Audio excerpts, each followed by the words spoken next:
Teenager था, teenager से थोड़ा सा बड़ा था, वो उस गांव का चित्रकार था। तो एक दिन पंडित जी ने कहा कि भाई तुम रोज यहाँ आते हो और इतनी अच्छी चित्रकारी करते हो, हमारे मंदिर के लिए भी कुछ कर दो। तो बोला लेकिन चित्रकारी क्या बनाऊं? बोला कुछ ऐसी बना दो जो लोगों को जिससे शिक्षा मिले, मंदिर है तो बोला ठीक है, कंस वध का चित्रण कर देता हूँ। आपको मदद ये करनी पड़ेगी, मुझे पहले वो बालक ला के दो जिसको मैं कृष्ण बना पाऊं। गाँव के सारे बच्चे इकट्ठे किए गए, एक बच्चा मिला बड़ा सुंदर सा।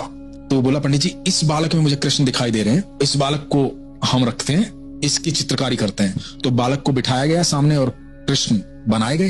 फिर क्या हुआ कि इसने कई जगह लेटर दे रखे थे अपने काम के लिए, इसका एक कॉल आ गया, इसको जाना पड़ गया, ये चला गया शहर, गया धीरे धीरे इसकी तरक्की होने लगी, ये बड़ा चित्रकार बन गया, इतना बड़ा चित्रकार बन गया कि पहले शहर में, फिर देश में, फिर विदेश में, हर जगह इसका नाम हो गया।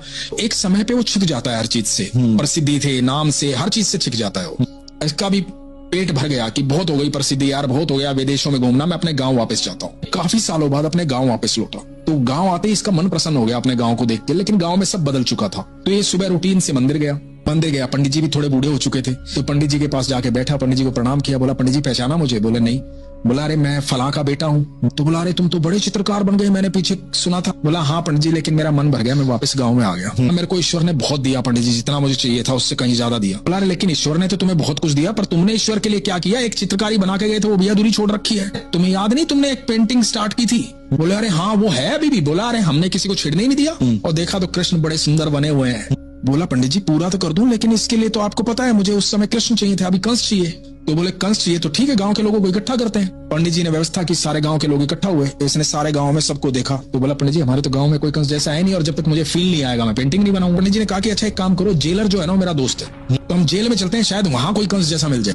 तो ये लोग जेल में गए। तो जेलर को जब पता लगा इतना बड़ा चित्रकार हमारे यहाँ आ रहा है, तो जेलर सीधा लेके गया कैदियों के पास। बोला कि आप जो भी चाहे, जिसको भी चाहे ले लें। तो इसने देखा, चारों तरफ देखा, तो एक बंदा इसको हट्टा कट्टा पसंद आया, अच्छी हाइट वाइट। बोला मुझे ये पसंद है।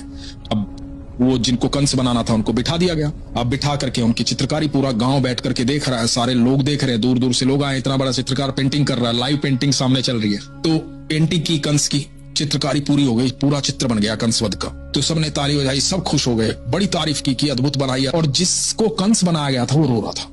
तो इस चित्रकार ने कहा अरे रो क्यों रहे हो, तुम भाग्यशाली हो, इसमें रोने की क्या बात है, खुश हो, तुम्हें ऐसा मौका मिला, अवसर मिला। तो बोला कि मैं इसलिए नहीं रो रहा। तो बोला किस लिए रो रहा है? बोला मैं इसलिए रो रहा हूँ क्योंकि इस पेंटिंग में जो कृष्ण है ना वो भी मैं ही हूँ। वाह, कि कृष्ण भी मैं ही हूँ। जब मैं बचपन में था ना तो मुझे कृष्ण के लिए चूज किया गया था, और आज कंस के लिए भी मुझे ही चूज किया गया। तो भगवान आते धरती पे, भगवान ही ये सब की कोख से, अपने कर्मों से बनता है कंस। बहुत सुंदर।